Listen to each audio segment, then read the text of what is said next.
В эфире новости. Я и мои коллеги расскажем о самых заметных событиях к этому часу. В студии Василий Радченко и коротко о главном. Один из пострадавших в ДТП в Алдане скончался от полученных травм. Комментарий алданской ЦРБ. Якутия и Корея налаживают международные связи. Делегация азиатской страны работает в эти дни в столице. А нерюнгринские каратисты с успехом выступили на международных соревнованиях в Китае. Покорив Поднебесную, теперь они отправятся в страну восходящего солнца – Японию.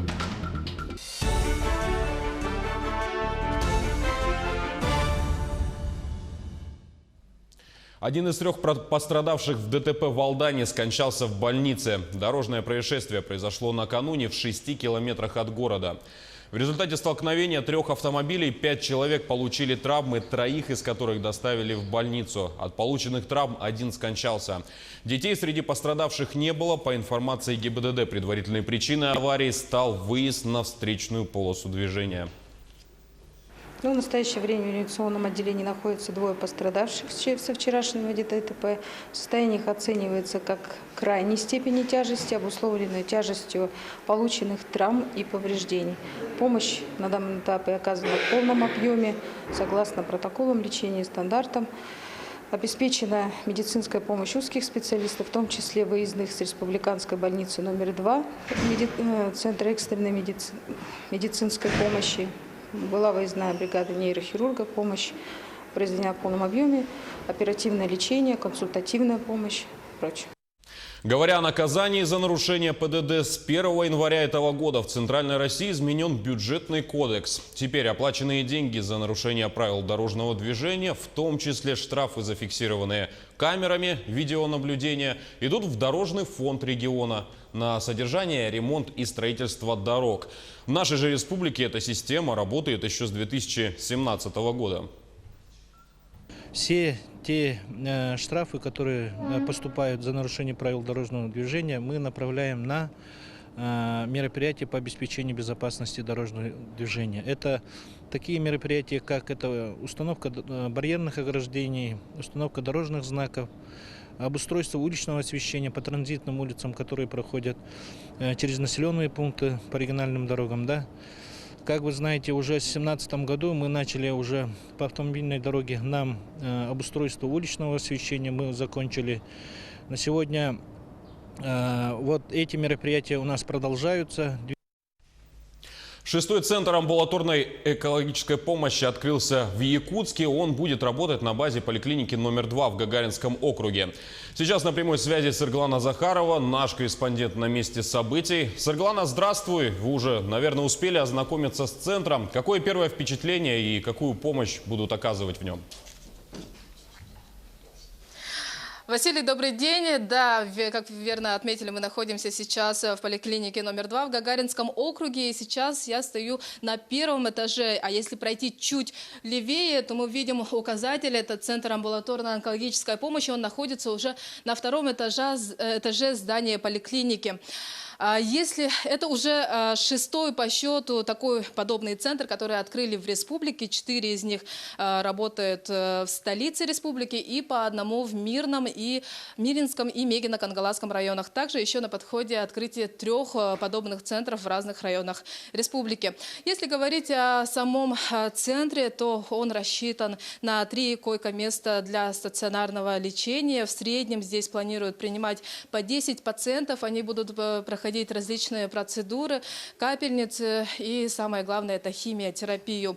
Как отметила министр здравоохранения, благодаря таким центрам отпадает необходимость, в особенности для жителей отдаленных районов республики, выезжать куда-нибудь в другое место. Но это если говорить о районных таких центрах. А здесь, в столице, в Гагаринском округе, этот центр будет обслуживать в основном жителей Гагаринского округа, Мархи, Кангалас, ну и прилегающие территории. Здесь также будут работать врач-онколог, врач-химиотерапевт, ну и сестринский персонал. Василий?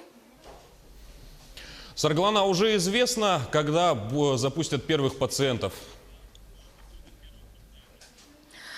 Ну, как нам сообщили, от 1 до 3 месяцев здесь будут проходить, скажем, тестовые приемы и будут принимать какие-то предложения или замечания от самих пациентов, ну и, конечно же, рабочего персонала. И после этого теста центр заработает с полной мощностью уже в рабочем режиме.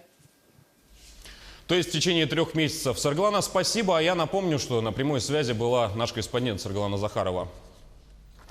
Новый подход к подготовке специалистов. На этой неделе в Ленске проходят первичную аккредитацию выпускники, медицинские сестры. Они учатся в Центральной районной больнице на базе Якутского медицинского колледжа. Без этого специального тестирования медики не смогут выйти на работу. Но даже после проверки обучение не заканчивается. Через 5 лет медиков снова ждут тесты на подтверждение квалификации.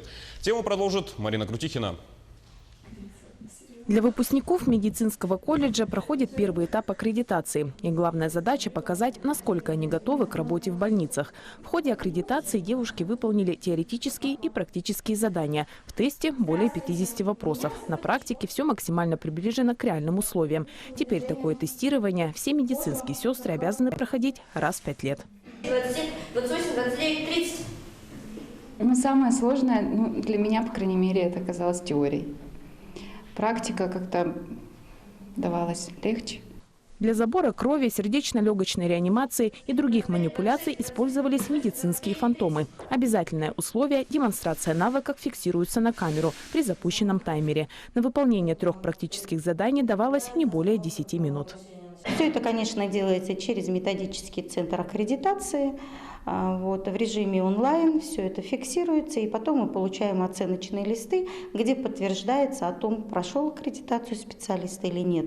И только после этого он может приступить к работе, его могут принять на работу. Вот такие сегодня условия. Обучение студентов Якутского медицинского колледжа проходит на базе отделения Ленской центральной районной больницы уже около 10 лет. За это время здесь выпустили более 70 медсестер. Очень хорошая подготовка идет, очень все строго, все справедливо. Здесь было учиться очень удобно тем, что не нужно было выезжать из города, не нужно было отрываться от семьи, не нужно было бросать работу, и все происходило на месте. Чтобы осознанно выбрать эту профессию, надо искренне любить и свое дело, и людей. В этом году Ленская центральная больница пополнится еще 13 квалифицированными медицинскими сестрами. Марина Крутихина, Олег Соснин, телеканал «Алмазный край». Между тем, Якутия и Корея налаживают международные связи. 3-й день в столице региона работает делегация организации российско-корейского сотрудничества «Карас». Сегодня они встретились с руководством национальной вещательной компании «Саха». Принимающая сторона показала гостям архивные кадры эссе Халанхо 1945 года и рассказала про особенности праздника. Также они обсудили взаимовыгодные вопросы сотрудничества. Мы надеемся, что совместно с Коросом мы, национальная вещательная компания «Саха», достигнем соглашения с основным телеканалом их города. Это 3-й город в Южной Корее. И мы надеемся на плотное сотрудничество с телеканалом KBC. Затем корейская делегация встретилась с министром по внешним связям и делам народов Якутии Гаврилом Кириллиным.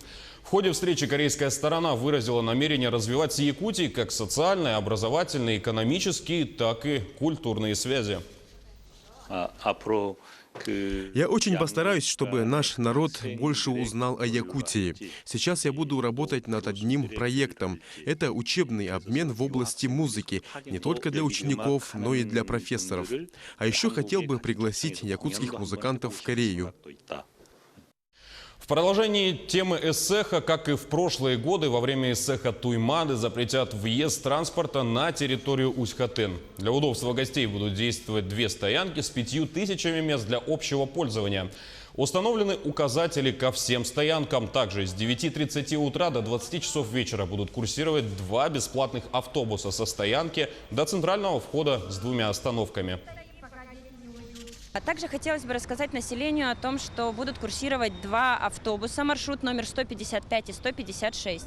155 маршрут будет курсировать с Гимиина до местности Үс-Хатын по стоимости 45 рублей.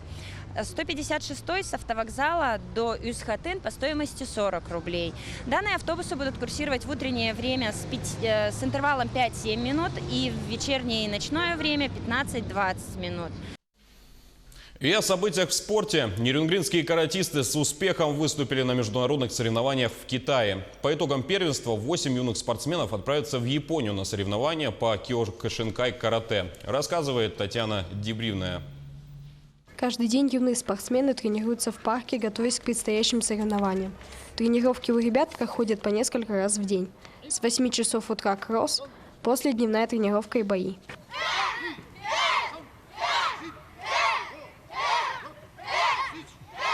Воспитанники Федерации Киокушинкай карате Якутии под руководством регионального представителя Георгия Казанашвили заняли в Китае сразу 14 призовых мест. В соревновании участвовали 300 спортсменов из Дальнего Востока, 60 из которых представители Республики Саха-Якутия. Приглашается Мусаева Эсмира Нерюнгри, Чурцева Елизавета Некрасовка.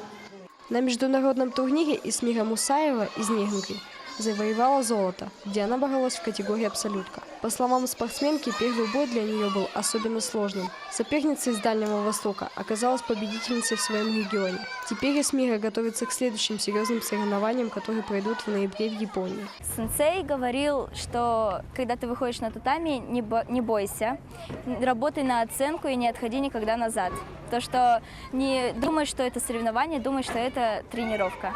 Волнение и страх перед большими соревнованиями присутствует всегда. Главное для спортсменов сконцентрироваться и выиграть. Будем ждать следующих побед от наших ребят и пожелаем им удачи. Татьяна Дебривная, Сергей Козюха, Нерюнгри. На этом у нас пока вся информация. До встречи в следующем часе на Якутия 24.